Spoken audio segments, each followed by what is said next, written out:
Today what we're going to do is we're going to show an application for the first part of Kanku Dai. In the kata, you start out, feet apart, hands at the center. And then it rises up. And when it gets even with your eyes, you look through the triangle. And you follow it up in the air.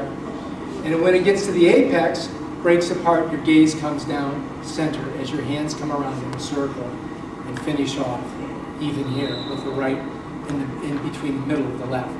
Then shift out, back stance, block, block, shift up, and finish. So what we're going to do is I'm going to show an application for that, for somebody grabbing your wrist and punching you, for somebody just straight punching, for somebody grabbing, and for somebody grabbing the outside of your lapels and trying to do a headbutt. So just this first movement of the kata has all these different types of meanings in it. And it looks like a very simple movement.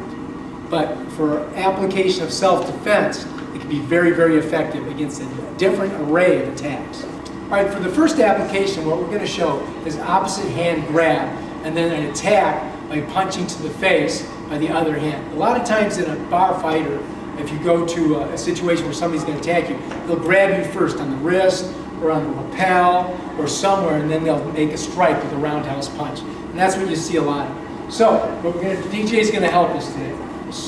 And he's going to do a cross grab. He grabs here. Now this idea is for if somebody grabs the wrist. In the kata, the motion is this. Okay? Now what he's going to do is he's going to pull back with this hand like he's going to do a roundhouse haymaker punch. So he comes back, and as he does, I come around, bringing it down, and this is the finish. Alright?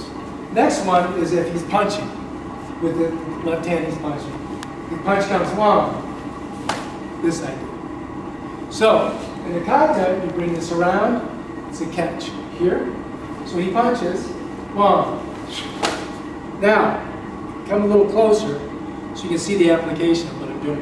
What I'm doing here is as I shift my body out of the way of his attack, I'm hyperextending his wrist laterally as I push down on the elbow. And then again, the finish is this.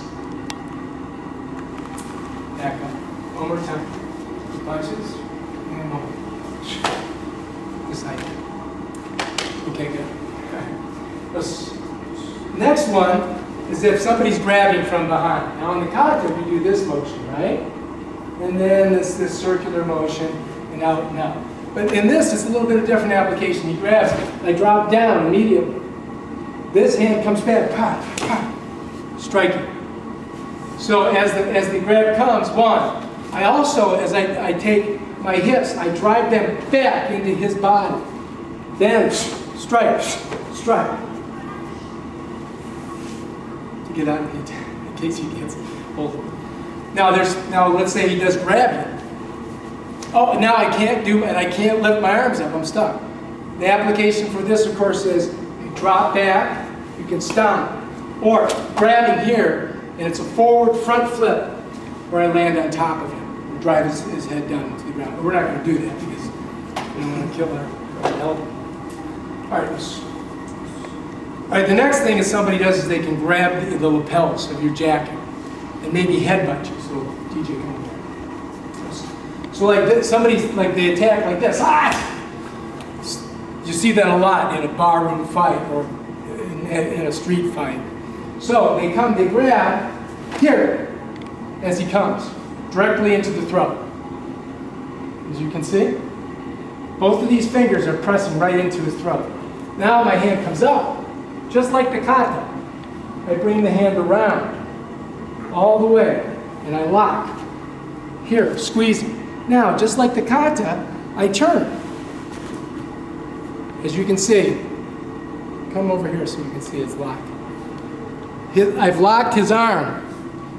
His arm is locked in. Just like this kata. You see? Then the next motion, of course, is to drive this way. This way. And you do it very violently. To throw this man off. As you do the beginning movement in the kata, your eyes are straight ahead. But once you find the enlightenment, then you look to the universe, or the heavens, the sky, and then you release yourself. back into that one universe, or one song, what the universe means, one song. So this kata has a philosophical meaning, and the metaphor is within the movement of the kata. Rising up through the base root chakra, passes the heart chakra, we find enlightenment, we follow it up, we look to the universe and the heavens, and then we go back into all that is, the one song, or the universe. And then we come back again, the beginning of the circle, where all life begins again. So it's just one big round motion. All right, finished.